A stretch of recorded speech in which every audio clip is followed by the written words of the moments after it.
Então, olá irmãos e irmãs, graça e paz. Estamos mais uma vez aqui reunidos e tendo a oportunidade também daqueles que puderem nos acompanhar online para este momento de estudo. Já estamos quase chegando ao fim. Estamos estudando 7 Eu Sou de Jesus no Evangelho de João e hoje nós vamos mais precisamente estudar o 6º Eu Sou. O 6º, no final de semana que vem, se Deus quiser, nós estaremos estudando o último e 7º Eu Sou. Mas para hoje nós temos Eu Sou o Caminho e a Verdade e a Vida. O momento onde Jesus disse a respeito disse essa frase para as pessoas que estavam ali junto dele, no caso os discípulos, e a gente vai entender hoje a importância dessa citação de Jesus, a importância desse Eu Sou de Jesus, porque acaba citando não só uma, mas mais características da divindade de Jesus e também da sua missão aqui no nosso meio. Então, para a gente iniciar, vamos para a nossa leitura bíblica, lendo João capítulo 14, do versículo 1 até o versículo 6. João 14, do versículo 1 até o versículo 6.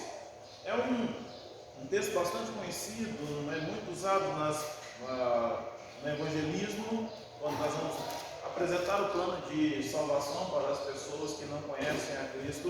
Então nós vamos relembrar aquelas pessoas a missão de Jesus e o que ele significa em nossas vidas, também utilizamos. Esse texto também é muito utilizado em ofícios fúnebres, porque já mostra para as pessoas também, aqueles que seguem Cristo, aqueles que estão com Cristo, que já tem essa promessa que já é colocada nesse texto. João capítulo 14, versículos 1 até o versículo 6. Amém? Diz assim a palavra do Senhor: não se turbe o vosso coração, credes em Deus, crede também em mim.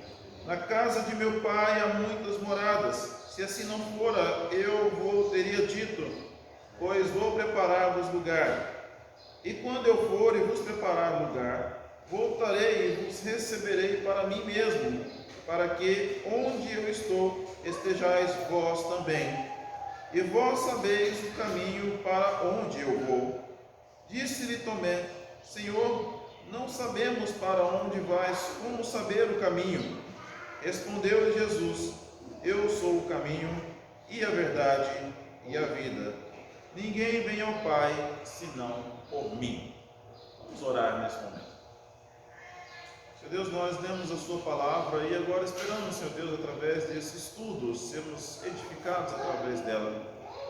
Ilumina, Senhor Deus, a nossa mente, o nosso coração, para que, Senhor Deus, recebemos mais uma porção da sua palavra, de estudo, de conhecimento, Senhor Deus, para passarmos adiante, Senhor Deus, e fazer com que o teu nome seja mais conhecido do que ele.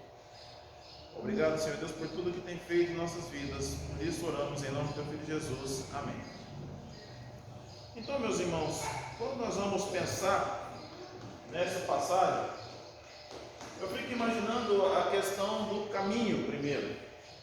Porque quando nós falamos alguma coisa para alguém, quando nós falamos, olha, eu estou indo para tal lugar, eu vou fazer tal coisa, e você depois vai para lá, a gente passa uma orientação, igual nós tivemos nessa semana, um momento de comunhão muito feliz na beira de um rio, e nós precisávamos das orientações para chegar lá, alguém para nos guiar, como foi o diácono Tai nos guiando até o local, porque já conhecia, e nós ali, sempre buscando uma orientação ou outra, onde nós temos que ir, onde pode ir, onde não pode ir, dentro do contexto que nós estamos ali envolvidos. Então, quando nós vamos falar de caminho, quando nós vamos falar de orientação, toda orientação, ela traça para a gente, ela dá para a gente um caminho.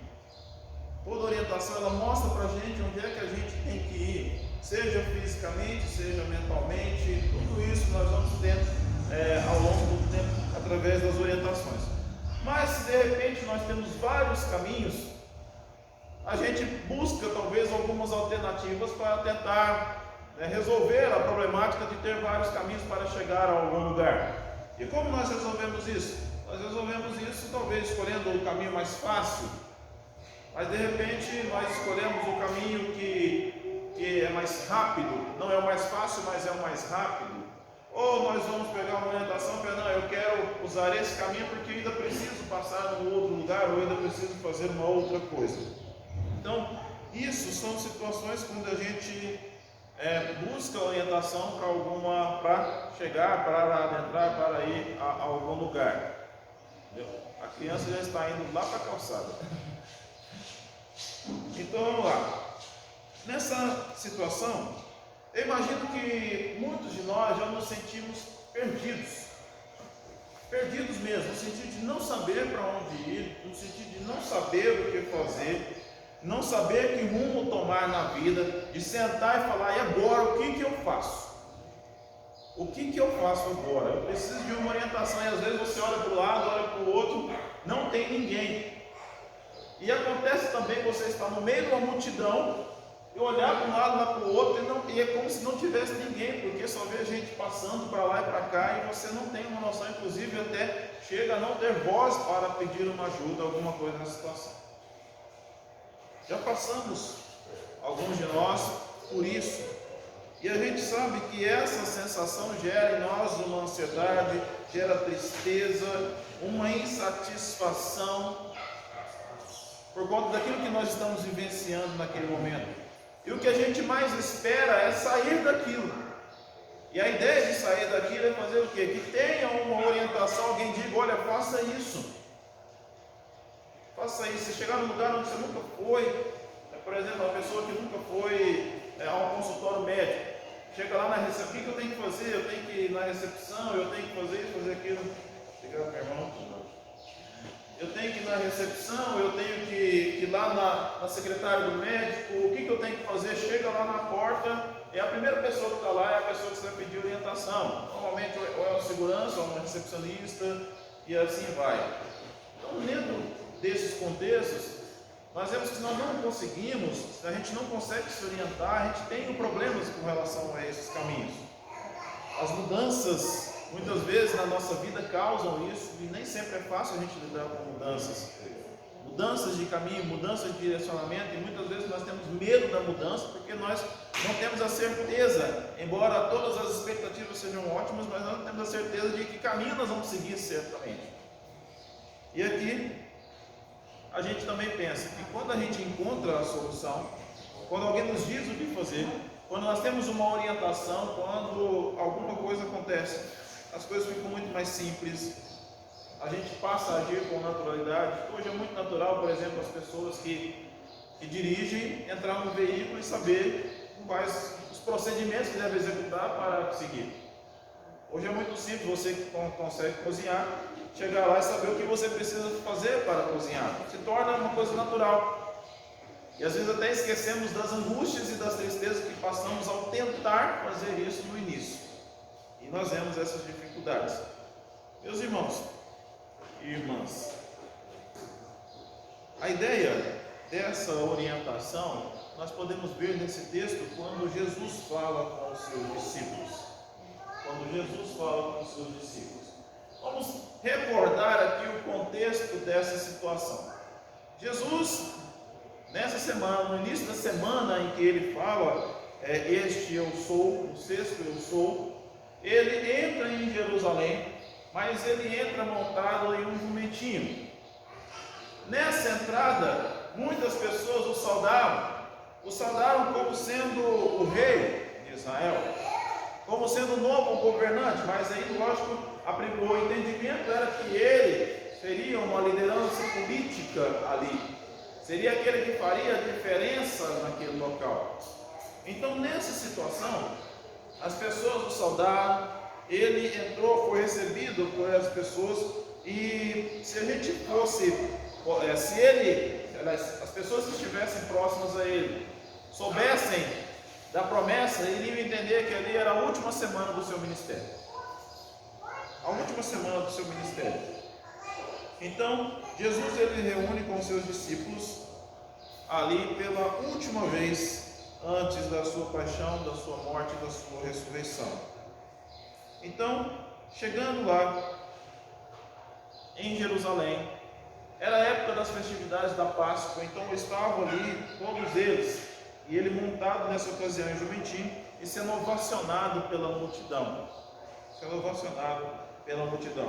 Alguns estudos dizem que ao mesmo tempo que ele entrava por uma das portas de Jerusalém e era ovacionado pela multidão, nós tínhamos o imperador entrando do outro lado, e não tão ovacionado assim. E aí diz que essa atitude pôde acabar levando a ira, e consequentemente fazendo com que Jesus fosse, já era perseguido, intensificasse ainda mais as buscas dele. Mas são estudos, e não cabe ao caso aqui a gente aprofundar nesse assunto relacionado a essa entrada que muitos de nós conhecemos como a entrada triunfal em Jerusalém. Mas a ideia era que todos acreditavam que Jesus Cristo é o Rei de Israel, descendente de Davi. Nós podemos ver isso no capítulo 12, versículos 12 a 16 do Evangelho de João. Na sua última noite, Jesus com seus discípulos, antes de ser crucificado, ele organizou um jantar especial. Ele teve um momento especial com os seus discípulos. Esse jantar, estavam ali todos eles reunidos, receberam as instruções finais. Por que seriam as instruções finais? Essas instruções seriam aquelas que orientariam os seus discípulos na sequência do ministério. Mal sabiam os discípulos que seriam ali as últimas orientações, mas com uma perspectiva de serem as orientações que eles guardariam por resto da vida e passariam para nós também toda essa situação. Nós vemos isso quando nós lemos o Evangelho de João, entendendo que essas instruções mais importantes sobre a vida, sobre o Espírito Santo, sobre como viver em união, foram passadas ali para os discípulos. E através disso, mostrando a humildade, lavando os pés dos discípulos, demonstrando tudo o que ele tinha de carinho com relação aos discípulos e com relação às vidas que estariam aqui, sob a responsabilidade deles pregar o Evangelho.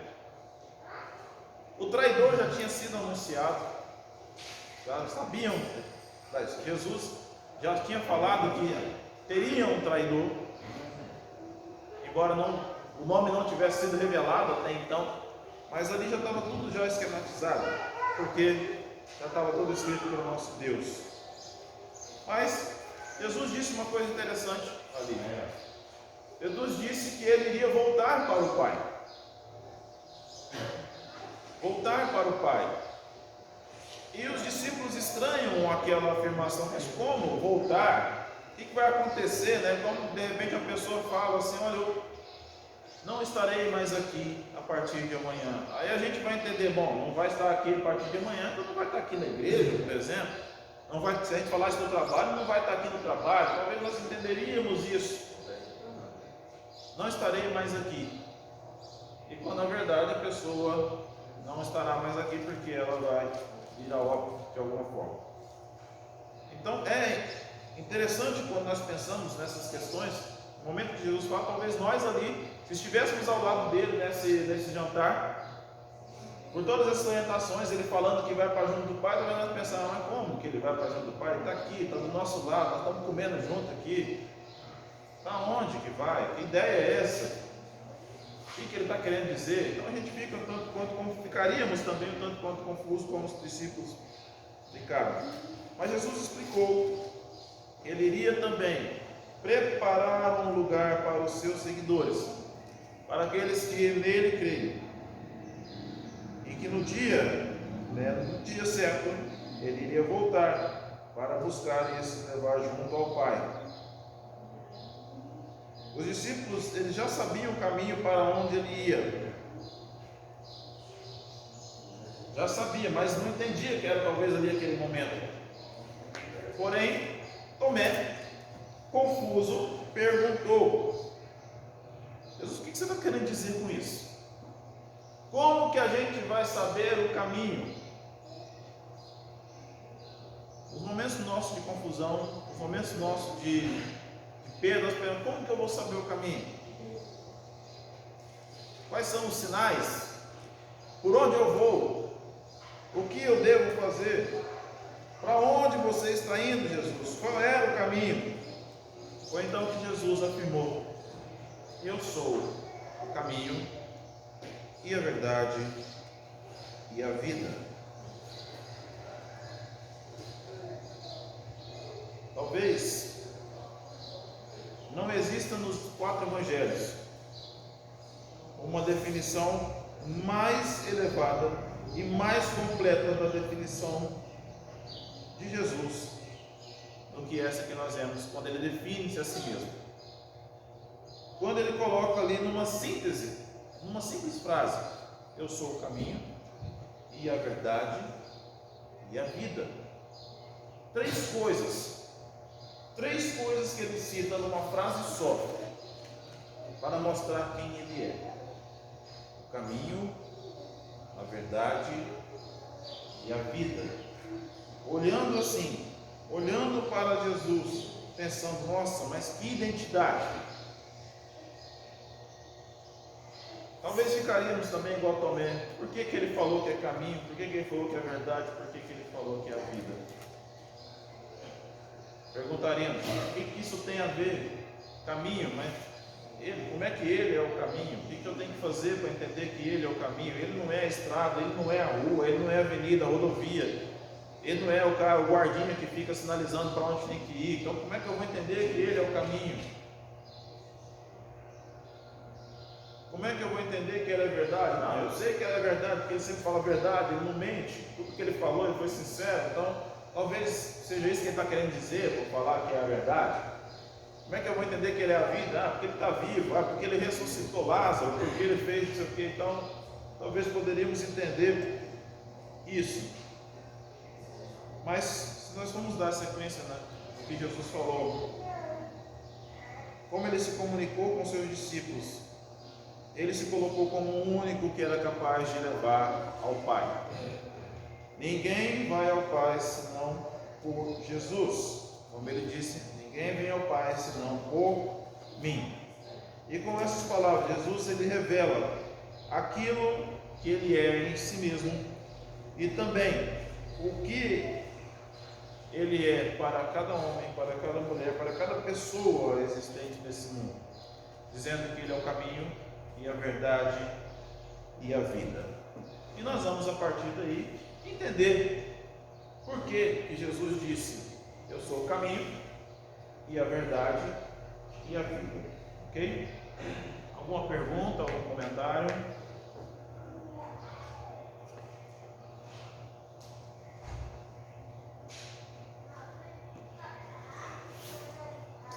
Já disse, pelo silêncio eu vou entender que está todo mundo entendendo tudo e vou dar sequência.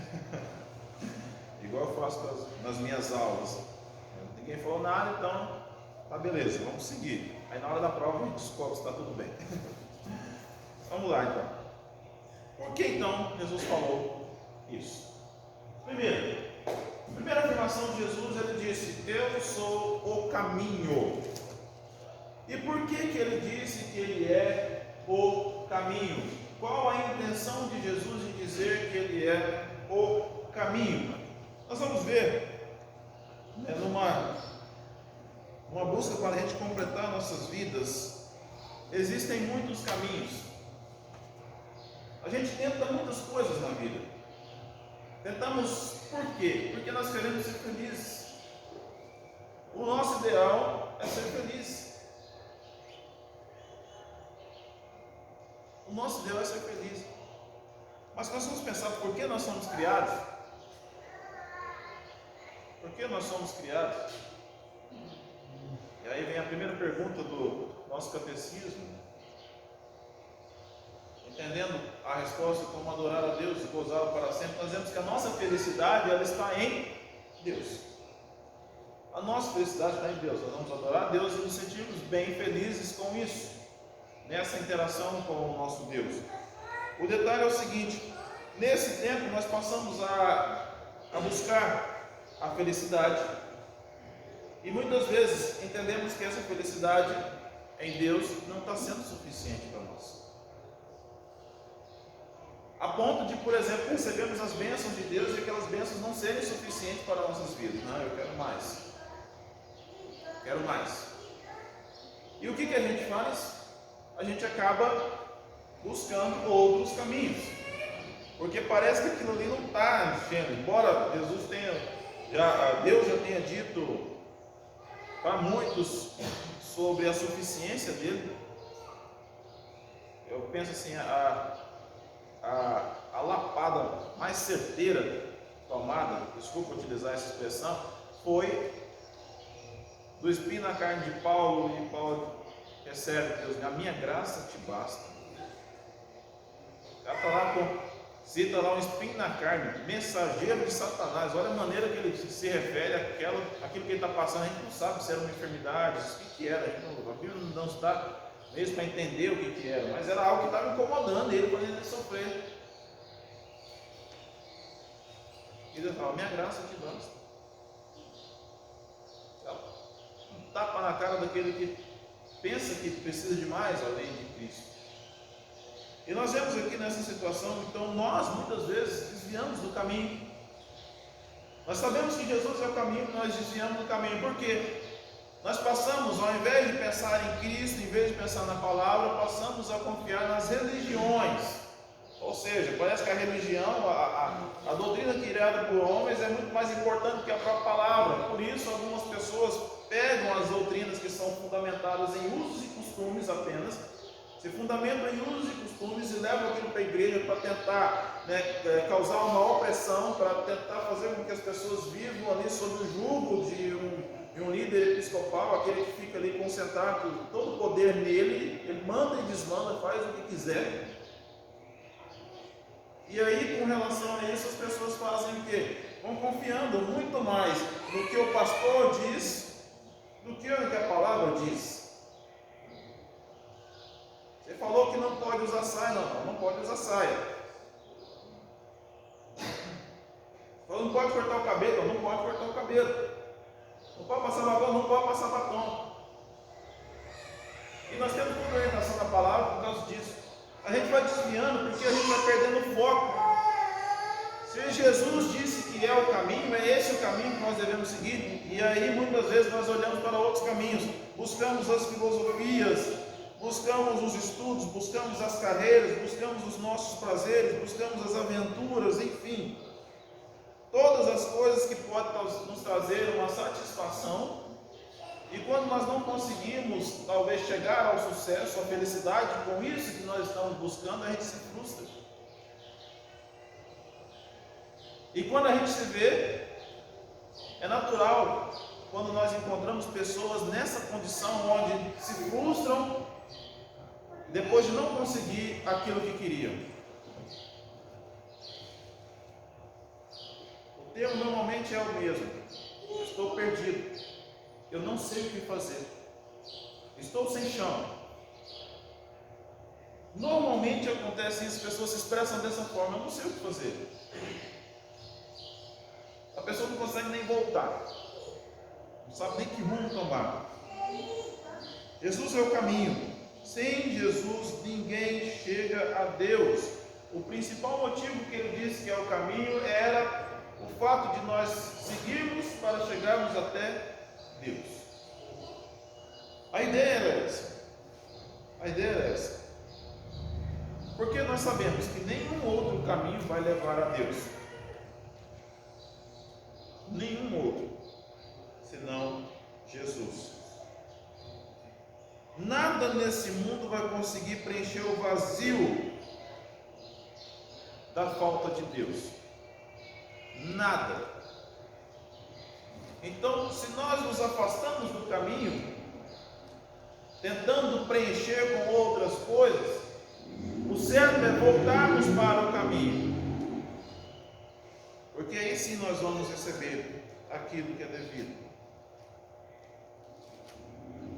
Nada pode preencher esse vazio. Muitas vezes nós enchemos com outras coisas, muitas delas decorrentes de pecado, e vamos enchendo, e vamos enchendo, e vamos enchendo, E quando nós vamos ver, nós estamos em outro caminho, e não no caminho de Cristo. Estar no caminho de Cristo significa seguir os seus passos, assumir as consequências desse discipulado ao qual nós somos submetidos, de entender realmente aquilo que a palavra nos diz e seguir aquilo que a palavra nos pede.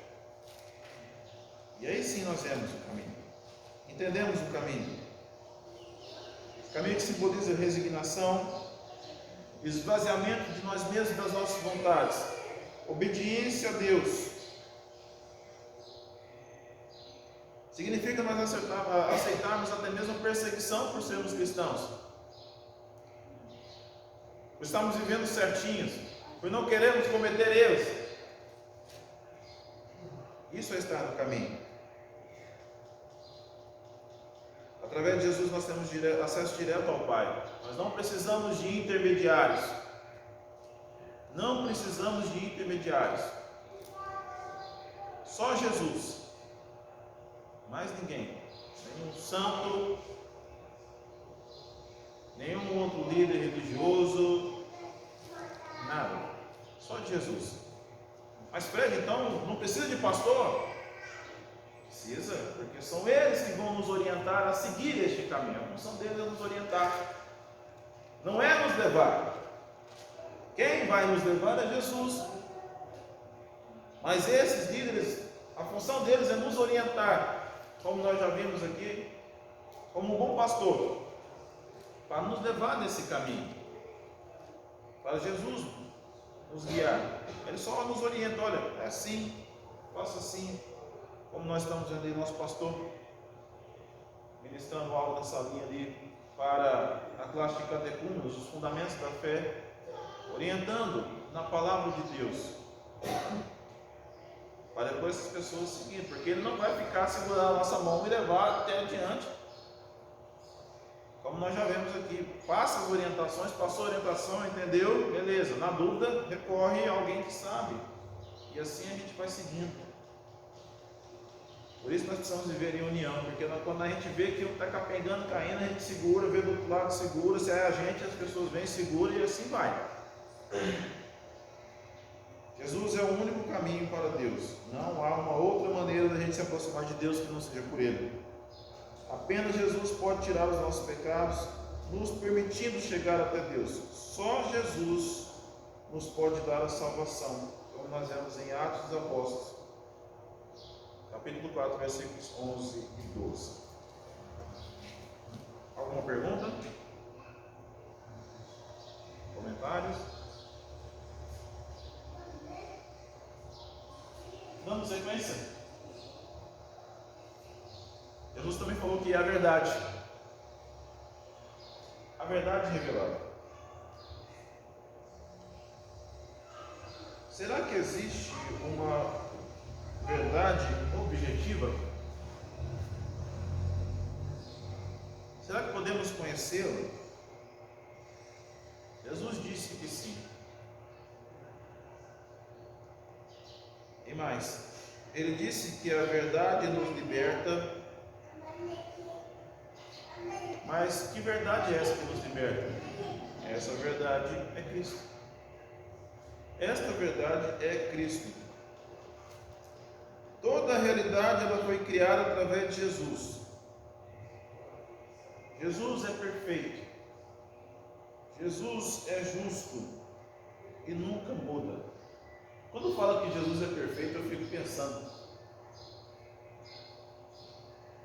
sobre a questão do que é realmente a perfeição, né? Que muitas vezes nós achamos que perfeito é o que é bonito, né? Que é o que agrada aos nossos olhos, que é o que nos satisfaz por completo, e assim vai. Aí eu lembro da passagem em Isaías, quando fala que nosso Salvador, ele viria sem muita formosura, né? Então a gente vai ver que Jesus não era um homem bonito. Se a gente for ver os olhos da humanidade, ele não era um homem bonito, era sem formosura, porque não importava se ele era bonito ou não era bonito. O que importava era aquilo que ele transmitia e aquilo que ele representava. E nós vemos essa situação quando nós olhamos aqui para a palavra de Deus para entender a verdade, é aquilo que vai realmente nos libertar. Aquilo que vai realmente nos libertar. Caminhos diferentes nos trazem verdades diferentes. Caminhos diferentes nos trazem verdades diferentes. É um exercício muito simples a gente fazer isso. Você está com uma dúvida. Você pergunta para uma pessoa o que você deve fazer. Essa pessoa vai te dar uma resposta, uma orientação, se caso tivesse oportunidade. Você pergunta para uma outra pessoa, pode acontecer dessa outra pessoa te dar uma resposta diferente. E aí você se vê no meio disso e pensa, qual é? Quem está me dizendo a verdade? O que é que eu devo fazer? Caminhos diferentes nos trazem verdades diferentes. E para onde nós vamos? Para a palavra de Deus. João 8,48 nos deixa muito nítido que o diabo é o pai da mentira. Se nós buscamos a verdade, então nós não devemos buscar as coisas do diabo, porque senão nós estaremos buscando a mentira. A mentira. Jesus é a verdade. O diabo ele procura nos prender com mentiras, nos engana, ele está em derredor, simplesmente coloca ali as setas, os pontos para nos atrair. Nós vamos e caímos. Caímos nas mentiras, naquilo que ele conta, que tudo parece belo, mas depois só nos traz frustração, só nos traz problemas, só nos traz culpas. Mas quando nós deixamos Deus agir, quando nós encontramos na verdade a saída, nós vemos que as coisas fluem naturalmente. É uma paz que sentimos que é inexplicável. Como a própria palavra diz, que excede todo entendimento. Todo entendimento. Nos encontramos na verdade, nos ensinamentos de Cristo, nas ações de Cristo, na forma de agir de Cristo. A verdade que contrapõe, ela é falsa. É a verdade do mundo. E se é verdade do mundo, não é verdade, é mentira. Nós estamos no mundo, mas nós não somos do mundo. João 17,14. Nós estamos no mundo, mas nós não somos do mundo. Estamos aqui de passagem. E essa passagem que nós estamos aqui é justamente para vivermos este caminho, para nos guiarmos por esta verdade. A verdade que não nos deixa recuar, a verdade que nos faz caminhar de uma forma correta, de uma forma certa. Jesus não apenas dizia a verdade, mas ele era a verdade. A verdade significa algo absoluto, que existe, que é real. Jesus é Deus e ele então é real, sempre existiu e sempre vai existir. João 8,32. Sempre existiu e sempre vai existir. Mas Jesus morreu e ressuscitou para a glória do nosso Deus e para que pudéssemos ter vida. E por falar em vida, nós vamos então para o terceiro e último ponto, já caminhando para o final do nosso estudo. Por que Jesus disse que é a vida, o caminho e a verdade e a vida? Por que ele nos disse que é a vida? Quando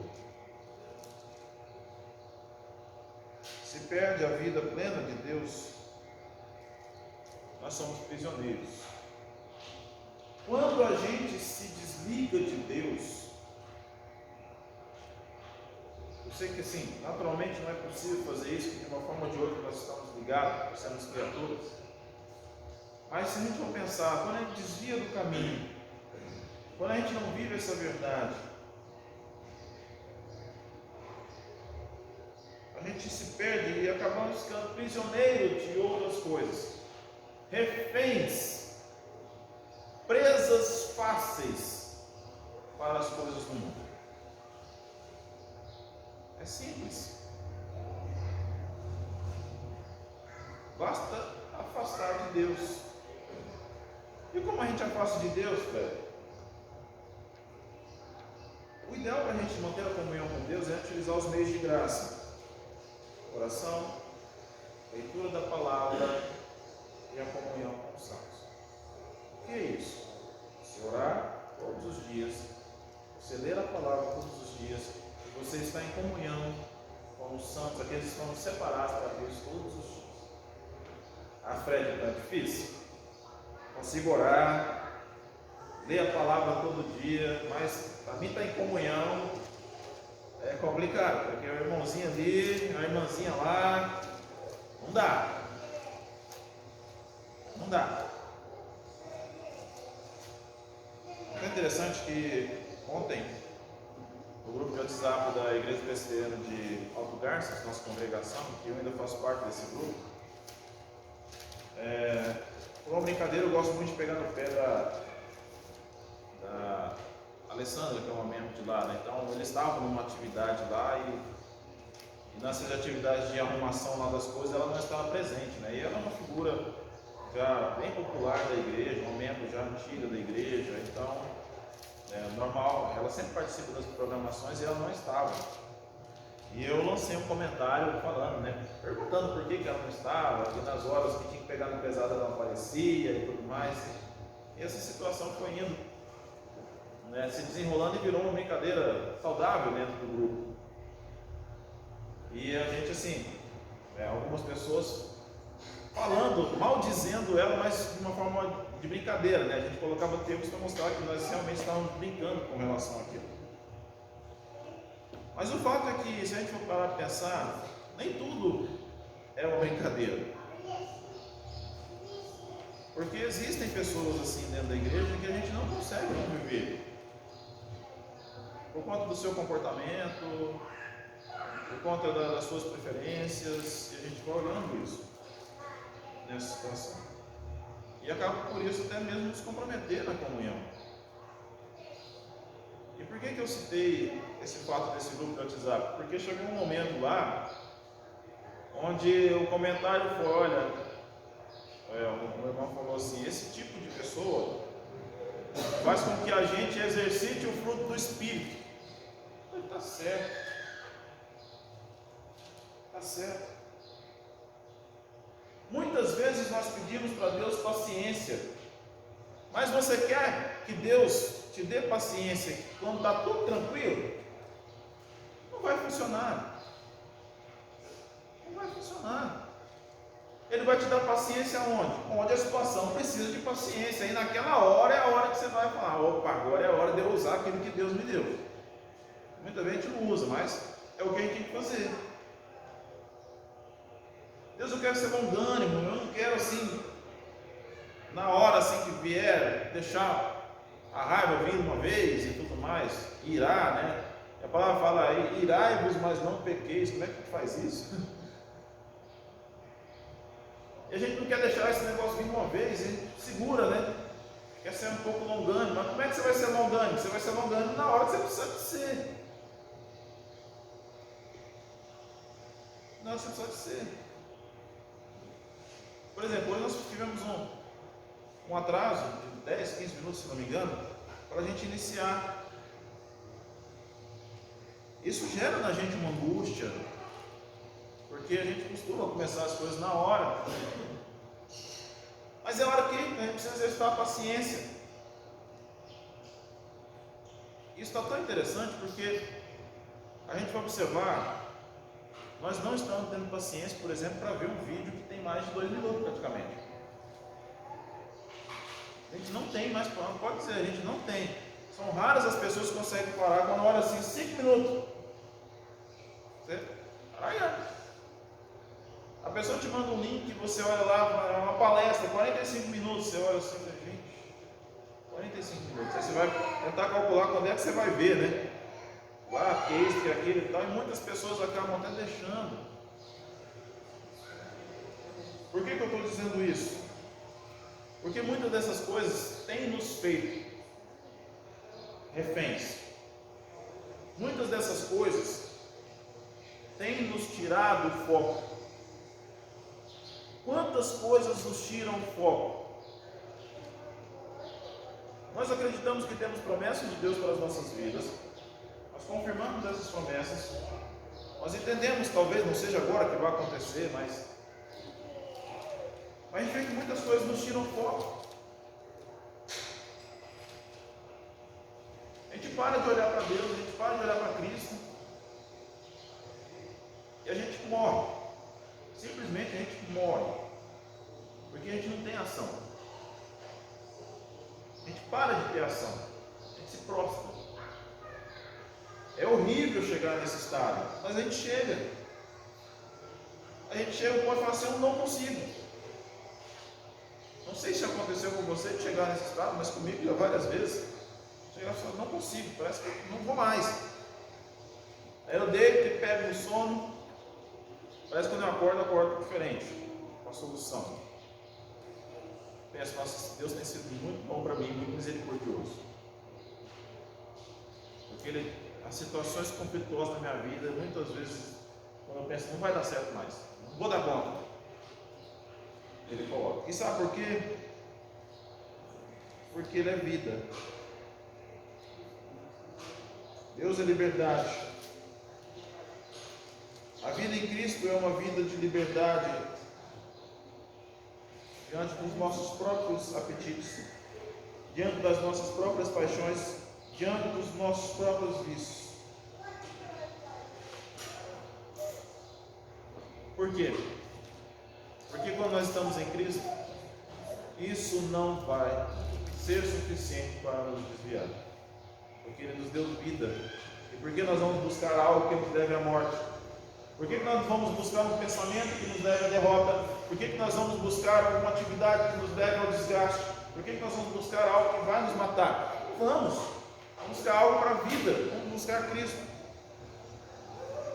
Deus é fonte de toda vida.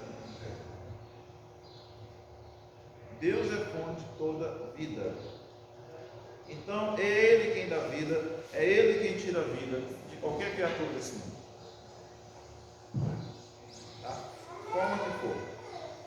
Ao dizer que Ele é a vida, Jesus estava dizendo que Ele simplesmente era Deus.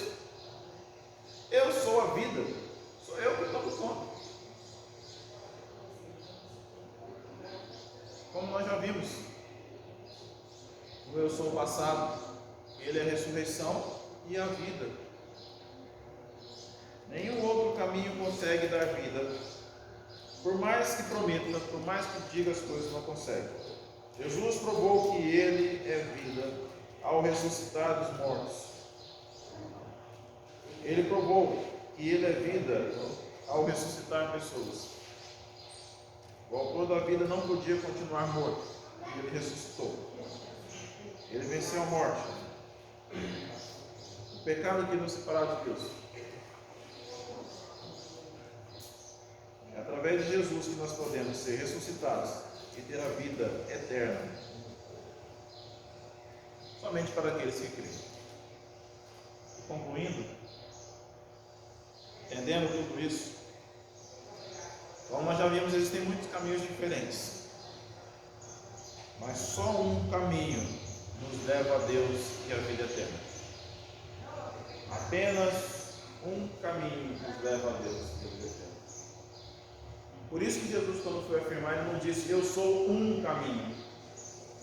Ele disse, eu sou o caminho. O único caminho. Isso que Ele disse. Ele é o único caminho. Ele, Jesus, é muito mais do que você fazer a sua oração todo dia, do que você ler a Bíblia todo dia, do que você estar em comunhão com as pessoas que te cercam todo dia. É a mudança de vida, é viver de acordo com a vontade de Deus, é viver submisso à vontade de Deus, é viver esperando o agir de Deus na sua vida, onde você sente paz do Espírito Santo a fazer todas as coisas que você necessita de fazer. Isso é viver uma vida no caminho, uma vida em Jesus. Ele nos dá essa vida nova, e quando Ele nos dá essa vida nova, nós não devemos desperdiçá-la por qualquer vento de doutrina, por qualquer situação que nos desvie o foco, qualquer situação que nos faça sair desse caminho. Não devemos, porque Ele afirmou: eu sou o caminho e a verdade e a vida. Não é só para a gente ler, não é só para escrever, é para a gente gravar isso. Como eu gosto de tatuagens, eu vou falar assim, é para tatuar no nosso coração e na nossa mente, para não sair, para a gente entender tudo isso e levar para a vida inteira, entendendo que Jesus, ao afirmar, Ele estava sendo categórico para a gente entender a sua divindade. Eu sou o caminho e a verdade e a vida. Amém? Vamos orar então agora. Senhor, nós agradecemos por mais esse momento de estudo, por suas verdades reveladas e por ser o nosso Deus e o nosso Salvador. Aplica, Senhor Deus, em nossas mentes, em nossos corações, para sermos operosos praticantes da Tua Palavra. Senhor, oro em nome do Teu Filho Jesus. Amém.